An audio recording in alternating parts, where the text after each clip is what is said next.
We're talking this morning about a medical condition called lupus, and it's been found to be the leading cause of death among females in some countries. Now, a recent study that was published in the Arthritis and Rheumatology journal shows that this chronic inflammatory disease now ranks higher than diabetes and HIV.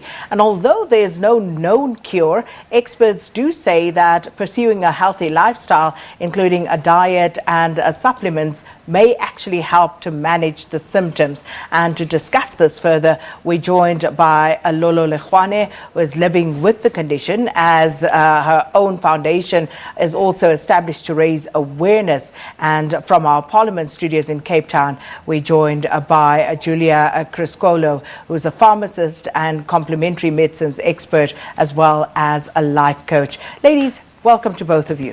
Thank you for having me. Welcome. Morning, hello. Julia, let me start with you. So what exactly is lupus? I must admit, the first time I heard about it was on the Braxtons, Tony Braxton. She suffers from lupus. So what exactly is this, and how does one contract it? Sakina, lupus is the name of a condition that belongs to a group of illnesses called autoimmune diseases. So basically what happens is normally your immune system is supposed to attack foreign invaders like viruses and bacteria. But for some reason, the body starts to attack itself.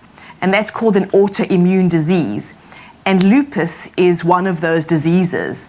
So the body starts to attack the skin, the joints, the heart and the lungs and the kidneys.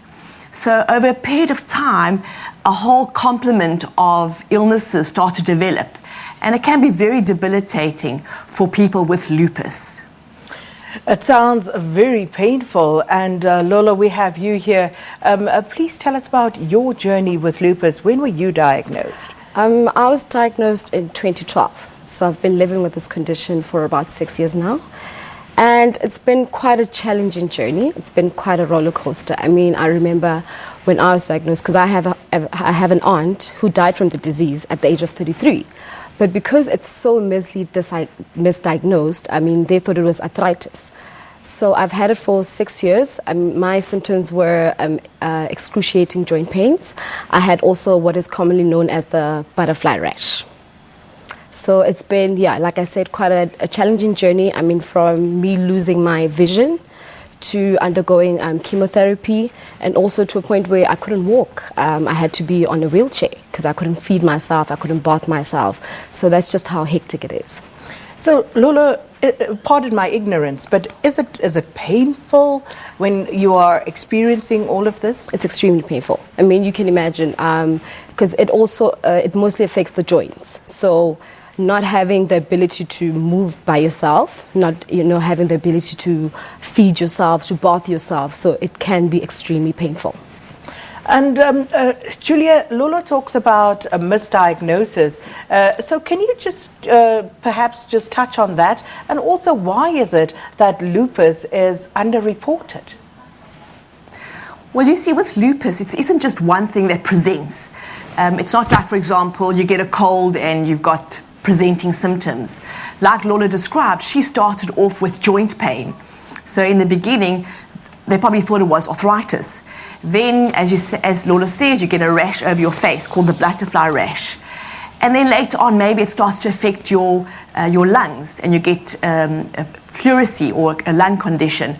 So that's why it takes quite a period of time to get a diagnosis, because it isn't one singular thing that presents. And it's underreported because of this. It's a syndrome. It's not just one thing. And so over time, eventually, all these bits and pieces get put together, and then you realize, okay, this is actually not just arthritis or kidney problem or a fever or glandular fever. This is actually lupus. So, Giulia, are there any specific symptoms or, telltale signs that could point you in a direction where you may, have to start thinking that this could be lupus? Yes, there definitely are. So if you start to feel very tired, your glands are swollen, you get a fever, your joints start to ache, Maybe you start to get a rash over your face or on your body. Then maybe you get kidney symptoms, you get pain in your upper back, or you're short of breath. Then you start to realize, okay, something's not right here, especially, Sakina, if these symptoms continue and they don't go away. In other words, they become chronic. That is the time to go to your doctor or healthcare practitioner and get blood tests done and get a proper diagnosis, because the sooner that you're able to get a diagnosis, then you can start with your doctor strategizing a plan of treatment. And also, as Lolo said, you need to find a way of living a life with lupus, because you're still a human being. You still have dreams and hopes and things that you want to do.